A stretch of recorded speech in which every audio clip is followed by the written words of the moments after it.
कितना अरसा कायम रहेगी, क्या क्या इकदाम होंगे और उसके बाद फिर आखिरत का मंजर क्या होगा, इस हवाले से औरिया साहब से पूछेंगे। अस्सलाम वालेकुम औरिया साहब। अच्छा औरिया साहब, ये बताइएगा कि हज़रत ईसा अलैहिस्सलाम की आमद इस दुनिया के लिए क्यों ज़रूरी है और अहादीस के अंदर जो है हमें क्या पेशन गोइयाँ मिलती हैं, हुज़ूर सल्लल्लाहु अलैहि वसल्लम ने क्या फरमाया इस बारे में।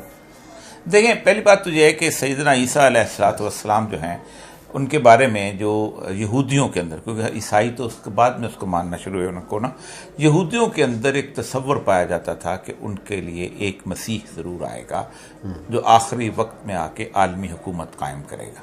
सही है। और ये तसव्वुर उनके यहाँ पाया जाता था। उनके एक पैगम्बर थे जिनको उनको यस्आ पैगम्बर कहते हैं। ये पैगम्बर थे, ये इन्होंने कहा था कि तुम इस वक्त गुलामी का शिकार हो, तुम बख्त नसर तुम्हें वहाँ से उठा के यहाँ ले आया है, तो तुम्हारे दरमियान एक शख्स ऐसा ज़रूर आएगा, मैं तुम्हें बशारत देता हूँ कि जो आलमी हुकूमत भी कायम करेगा, और दूसरी बात यह है कि वो तुम्हें इस गुलामी से निजात मिल जाएगी। सही।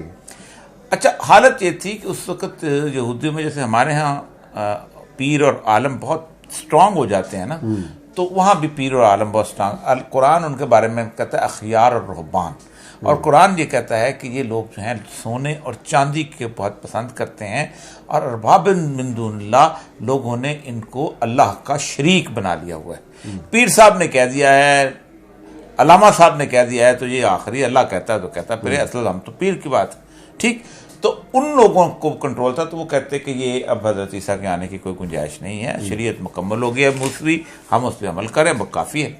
लेकिन हुआ ये कि उनकी तवक्कुआत के बरअक्स साइरस आज़म जो ईरान का था, उसने उन पर हमला कर दिया और बाबल और नैनवा की सिविलाइजेशन को तबाह कर दिया। सही। जब वो तबाह किया तो उन्होंने जब उसमें अपना इक़्तिदार कायम किया वहाँ पर उस इलाके के अंदर, और जो दजला और फुरात के इलाके में, तो उनमें यहूदियों को कहा जाओ अपने घर वापस। उन्होंने कान से पकड़ के इनको यरूशलेम वापस भेज दिया। अब इनके पास कोई और तुक नहीं था अपने उस पैगम्बर को झूठा साबित करने के लिए कि ईसा नाम की कोई चीज़ आने वाली कोई नहीं, अभी अगर आएगा भी तो ऐसा मसला नहीं। तो अल्लाह तबारक व तआला ने इस यहूदियों के तोड़ करने के लिए, क्योंकि अल्लाह कहता है ये दो काम करते थे कि ये कुरान की कुछ आयात को मानते थे और कुछ आयात को नहीं मानते थे। फतौमिनून बिल्लाह फतौमिनून बिल्लाह। दूसरी एक वो कहता था, अल्लाह तबारक व तआला ने कुरान कहता है कि करते ये थे कि समनन कलीला ला तश्तरू बिआयाति, अल्लाह की आयात को छोटे से पैसे के ऊपर बेच दिया करते थे। और उनका बड़ा इख्तियार था उस मौलवी को, क्योंकि हज़रत सारे पैगंबर, हर पैगंबर जो है ना, अपने वक्त के कुछ शैतानों के खिलाफ आया, अपने वक्त के कुछ बदमाशों के खिलाफ आया। हज़रत ईसा जो थे अपने वक्त के पीरों और मौलवियों के खिलाफ आए थे। तो हज़रत ईसा को अल्लाह ने ऐसी निशानियां दे के भेजी जो किसी पीर मौलवी के पास नहीं थी। सही। हज़रत ईसा को उन्होंने, अल्लाह तबारक तआला ने सैयदना मरियम, जिनका ख़ानदान भी इज़्ज़त वाला था, जो शरीफ लोग थे, जो पहचाने जाते थे कि यही लोग हैं जो इस दुनिया के, हज़रत याह्या की बड़ी इज़्ज़त थी, ख़ुद सैयदना मरियम के वालिद की बड़ी इज़्ज़त थी, सैयदना मरियम की बहुत इज़्ज़त थी। उनको पाकबाज़ खातून के तौर उनके घर में एक बगैर बाप के बच्चा पैदा कर दिया। अब ये तो घबरा गए। अब जब उन्होंने ताने दिए तो अल्लाह ने अपने बच्चे, उसी बच्चे को बाकायदा पंगूड़े में बोलने की इजाज़त दे दी, और उन्होंने कहा मैं तुम्हारे लिए नबी बना के भेजा हूँ। किसके लिए? बनी इसराइल के लिए। वो फिर उसके बाद उन्होंने तोहमतें लगानी शुरू कर दी कि जहाँ जैसे ये शोबदाबादी है और ये है नौज पिला बल्दुल हराम है, फलां फलां। फिर अल्लाह तबारक तआला ने जब वो जवान हुए तो इतने ऐसे ऐसे मौजदे दिए कि आप अंदाज़ा करें कि वो हाथ फेरते थे और कोड़ी ठीक हो जाता था, आंखों पे हाथ लगाते थे तो अंदर ठीक हो जाता था, कोबर पे खड़े होकर कहते थे कुम बिस्मिल्लाह और भरता जिंदा। उसके बावजूद भी उन्होंने नहीं माना। अब उन्होंने एक साजिश की।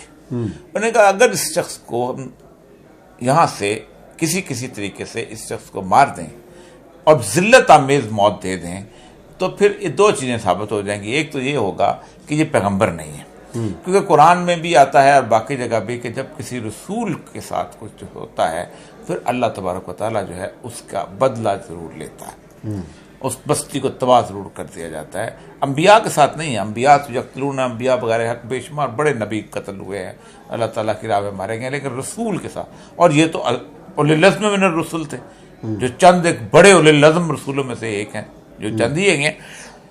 तो उन्होंने कहा इनको ये तो करो, तो उन्होंने उनको, और दूसरी ये बात साबित हो गई ये वो मसीहा नहीं, क्योंकि उसको तो ने कहा था कि आलमी हुकूमत कायम करनी है, तो मसीहा कहीं और वक्त में आएगा, ये नहीं, कम से कम तो मुखालिफ हो गए। तो उन्होंने उनको सलीब पे चढ़ा दिया। अब अल्लाह तबारक व तआला की जो सुन्नत ये है कि बस्ती तबाह होनी चाहिए। अब अल्लाह ने वो कहा यह है कि इसकी एक तरतीब बना दी बनी इसराइल के साथ कि उनका अज़ाब जो है वो आखिरत तक सस्पेंड कर दिया गया। और सस्पेंड करने के बाद दो चीजें अल्लाह तबारक तआला ने वहां की। एक तो अल्लाह ने ये कहा कुरान इसराइल में कि वैज़ा वादल आखिरा, जब आखिरत का वादा आएगा अल्लाह कहता है वह जीना बिकम लफीफा। पहले अल्लाह ने कहा पहले तो हम ये करेंगे वह कताना हम फिल अर्द मम्मा, हम तुमको पूरी दुनिया में तकसीम कर देंगे, दफा हो जाओ और इधर जाओ, भाग। कौन नहीं गया, कदर जलील रुसवा कुत्ते के लिए जिंदगी, पता नहीं। फिर अल्लाह कहता जब तो वक्त वादल आखिरा आएगा तो क्या कहता जीना बिकम लफीफा, हम तो फिर इकट्ठा कर लेंगे। अब इकट्ठा इसलिए किया गया है इजराइल में कि सैयदना ईसा को आके उस दावत को दोबारा पेश करना है। अब जब बनी इसराइल के ऊपर दावत पेश होगी दोबारा सरे नौ से, फिर अल्लाह कहता है फिर अगर तुमने वही किया तो अल्लाह कहते हैं वइन तुम उदना, तो हम थोड़ा वही सलूक करेंगे जो पहले करते आए थे। सही है। इसका मतलब यह है कि सैयदना ईसा बुनियादी तौर पर यहूदियों पर उस सस्पेंडेड अजाब को दोबारा आके एक उनको मोहलत दे के नाफिज करने आएंगे। अब आप मैं कर्ज करूं ऐसा क्यों है? ऐसा क्यों है? दो वजह से। एक तो यह है कि बनी इसराइल अल्लाह से बहुत प्यार, अल्लाह को बनी इसराइल से बहुत प्यार है, बहुत लाडली कौम। अंज़लना अलैकुमुल गमामा व अंज़लना अलैकुम उतरा, सारी चीजें, बादल साया करता रहता था तुम पे। मान साहब कहाँ होता है, आप जहां जाए बादल तो आपसे चलता रहे। मनो सलवा अंज़लना अलैकुमुल मन्ना व सलवा, मन्ना सलवा उतरता रहता। ये लाडला तो ये काम को लड़ने चले गए तालूत के मामले के अंदर, कहा ठीक है अच्छा छोड़ दो, 40 साल तक भटकते रहे, फिर उसके बाद फिर ठीक कर लिया। फिर वाहिद जगह है यरूशलेम की जिसके बारे में अल्लाह ने कहा कि बारकना हौला, हमने इसके माहौल में बरकत रखी हुई है।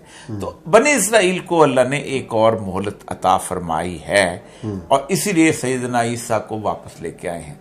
और दूसरी वजह जो सैयदना ईसा की है कि हज़रत मोहम्मद मुस्तफ़ा अहमद मुस्तफ़ा सल्लल्लाहु अलैहि वसल्लम की जो कौम बिगड़ेगी तो आपने फरमाया तुम भी वैसे हो जाओगे जैसे पहली उम्मतें थीं, ऐसे तुम्हारे जूती के तले होते हैं वैसे तुम हो जाओगे। अब उस उम्मत के सामने भी हक दोबारा पेश होना है। तो आप जब सैयदना ईसा तशरीफ लाएंगे तो उस वक्त इस उम्मत की आखिरी जंग जो है वो खत्म हो चुकी होगी। जीत के सैयदना इमाम महदी जो है अपना इक़्तिदार कायम करके दज्जाल के मुकाबले में लड़े। अब दज्जाल वो फितना है, अब दज्जाल का लफ्ज़ हम अकेले बोलते हैं, सिस्टम है बेसिकली। नहीं लफ्ज़ है मसीह दज्जाल, मसीह दज्जाल, झूठा ईसा। इसका मतलब यह है कि यहूदी के घर में जो पैदा होगा दज्जाल, क्योंकि अभी तो वो कहते हैं कि जगह मौजूद पैसा होगा तो वो यहूदी उसको मसीहा बनाएंगे और उसका फितना रसूलुल्लाह सल्लल्लाहु अलैहि वसल्लम फरमाया कि किसी उम्मत ने पैगंबर अपनी उम्मत को नहीं डराया दज्जाल के फितने से। आप खुद सोचें ना, वो आपके इलाके के अंदर बारिशें रोक लेगा, वो आपके इलाके में अपना बारिशें बरसा देगा, वो मुर्दा को जिंदा कर देगा, तो आप तो कहेंगे यार ये ईसा यही है। ये हदीस झूठी हो सकती है कि ये ऊपर से उतरेगा और ये होगा। और जो जानने वाले होंगे, रसूल अकरम सल्लल्लाहु अलैहि वसल्लम फरमाया कि जिन लोगों को अल्लाह ने बसीरत फैदा फरमाई, फिर आपने फरमाया कि जो सूरह कहफ की पहली 10 आयात पढ़ लेगा और आखिरी 10 आयात याद कर लेगा, जब पहली 10 आयात जब पूरी सूरह कहफ जुमे के दिन पढ़ लिया करेगा तो अल्लाह उसके फितने दज्जाल से महफूज रखेगा, उसको अंदाजा हो जाएगा ये दज्जाल है। ठीक, तो आपने फरमाया उसकी जो आग है वो बेसिकली पानी होगा, उसका जो पानी है वो आग होगा। इसका मतलब ये है, आज भी आप देखें ना, आप अमेरिका को मानते हैं कि यार सब कुछ, आप साइंस को मानते हैं, आप कहते हैं कि अल्लाह तबारक व तआला की बात तो है ही है, लेकिन मामले तो हमारी साइंस हल करती है। तो इत्कादी सूरत हाल जो है वो खत्म हो जाएगी, इस लेवल पे आप आ जाएंगे। उस वक्त फिर मुसलमान शिकस्त खुर्दा हो चुके होंगे, वहां पर सैयद ईसा का मौजज़ा बहुत जरूरी हो जाएगा। इस झूठे दज्जाल को गलत साबित करने के लिए इसने पूरी दुनिया के अंदर एक सिस्टम नाफिज कर दिया हुआ है जो मुर्दों को जिंदा, एक दफा कत्ल करेगा उसको जिंदा करेगा, दूसरी दफा कत्ल करेगा उसको जिंदा करेगा, तीसरी दफा आपने फरमाया नहीं हो सकेगा, पता नहीं कितने वक्फे के साथ होता है। फिर उसका यजूज और माजूज का जो पूरा सिस्टम है वो नाफिज। आप खुद सोचे ना, आज भी आप वेस्टर्न सिविलाइजेशन, आप क्या कहते हैं, आप अल्लाह कहता है अल्लाह की जंग है उसके साथ, सूद के साथ, आप क्या करते हैं? आप कहते हैं गुजारा ही नहीं है, आप कहते हैं IMF से कैसे निजात मिलेगी? ओ भाई आप पहाड़ पे चले जाओ, कहां चले जाओ। इसका मतलब यह कि आज भी हमने दज्जाल की बादशाहत को कबूल कर लिया हुआ है। और जब वो बजाते खुद इस लेवल पे आएगा कि पाकिस्तान के इलाके के अंदर जहां मोमन इलाका है, मुसलमान मान रहे हैं, वहां बादलों को एक दफा साइंस टेक्नोलॉजी में बादल ऐसे घुमा देगा और यहाँ 1 साल के लिए आपको कहते आप क्या करेंगे? आप अल्लाह किससे मांगेंगे? फिर आप वो बारिश कर तब किससे मांगे? तो अल्लाह पे ईमान रखना मुश्किल हो जाएगा। आपने फरमाया जब सुबह के वक्त काफिर होंगे, रात के वक्त मोमिन होंगे, रात के वक्त मोमिन होंगे, सुबह के वक्त काफिर, तेजी से बदलेंगे। इसके लिए सैयदना ईसा की आमद जरूरी है कि लोग अब नजरों से देखें कि ये ईसा आएगा। और कहा जाता है कि जब वो आएंगे तो दज्जाल जो है नमक की तरह पिघल जाएगा। उस वक्त जब आप अपनी दावत पेश करेंगे तो कुछ लोग तो मान जाएंगे, कुछ दज्जाल के फॉलोअर होंगे, वो जो यहूदी होंगे, 70,000 यहूदी इस्फहान के साथ होंगे जो वहां पहुंचेंगे, वो नहीं मानेंगे। अच्छा, तो और ये सब सवाल ये है कि हज़रत ईसा अलैहिस्सलाम जब यहूदियों को कत्ल करेंगे और 70,000 से ज़्यादा जैसा आप कह रहे हैं, उसके बाद हज़रत ईसा अलैहिस्सलाम की जो हुकूमत कायम होगी दुनिया में, आलमी कहा जाता है कि पूरी दुनिया में उनकी हुकूमत होगी, उसके दुरानिये के बारे में क्या कहा गया है? देखिए, उसके दुरानिये के बारे में मुख्तलिफ चीज़ें मिलती हैं, लेकिन बुनियादी तौर पर जो उनका जो आना और यहाँ पर हुकूमत कायम करने का बुनियादी जो मकसद यही है, जो रसूलुल्लाह सल्लल्लाहु अलैहि वसल्लम की दावत की तकमील है। आप सल्लल्लाहु अलैहि वसल्लम की दावत के क्या एक अलामत बताई है कुरान पाक में कि वल्लज़ी अरसला रसूलहू बिल हुदा व दीनिल हक़ लियुज़हिरहू अला दीन कुल्लिही व कफ़ा बिल्लाहि शहीदा, कि हमने एक रसूल को हिदायत के साथ भेजा है आपके पास और हम उसके अदियान को तमाम अदियान पर गालिब कर देंगे, और अल्लाह इसकी गवाही के लिए काफ़ी है। अल्लाह खुद अब गवाही दे रहा है इस बात के अंदर। आप अंदाज़ा करें कि वो उस तब्दील को नाफिज करेंगे तो आप फरमाया को सलीब को तोड़ देंगे, तब गिरजा खत्म हो जाएगा, उसके बाद सूअर का भी खात्मा हो जाएगा और आप उसके बाद जो है मुकम्मल हुकूमत करेंगे। इसके बाद की सूरत हाल जो है, उसके बाद जो है कि आहिस्ता आहिस्ता फिर वो इंतकाल करेंगे और फिर एक यहाँ मस्जिद नबी में आपने फरमाया कि मेरे साथ ही उसमें मेरे कब्र के साथ दफन होंगे। उसके बाद फिर आहिस्ता आहिस्ता जैसे डिके आया है, फिर डिके आएगा, फिर चंद लोग जो रह जाएंगे, उसमें एक हवा चलेगी, तो उस हवा जो है वो तमाम ईमान वालों की रूह जो है वो कब्ज करके ले जाएगी और इस माशरे पे सिर्फ फिर क़यामत का जो सूर है, ये भी बड़ा अजीब व गरीब मामला है। क़यामत का जो सूर फूंका जाएगा उससे पहले होगा ये कि अल्लाह तबारक तआला मगरब से सूरज का तुलू करेगा। मगरब के जब सूरज तुलू करेगा तो ये अलामत इस बात की होगी कि अब किसी की तौबा कबूल नहीं होगी। तो जो क़यामत की पहली रात आनी है, जो बहुत तवील होगी, वो रात बहुत लंबी होगी। पहला सूरज, चलो मेरा ख्याल है ये एक अब आज खुद बहुत बड़ा मौजू है, क़यामत की निशानियाँ और फिर जो एंड ऑफ टाइम का जो आखिरी जो हिस्सा है, इसके ऊपर एक और वीडियो हम तैयार कर लेंगे, आपसे दोबारा एक बार फिर आपको ज़हमत देंगे। नाज़रीन, ये थी आज की वीडियो और यकीनन आपको इस मौजू को समझने में मदद मिली होगी। आपके फीडबैक का भी इंतज़ार रहेगा। और जाते जाते एक बार फिर, अगर आपने अभी तक इस चैनल को सब्सक्राइब नहीं किया तो ज़रूर कर लीजिएगा। नई वीडियो में मिलेंगे।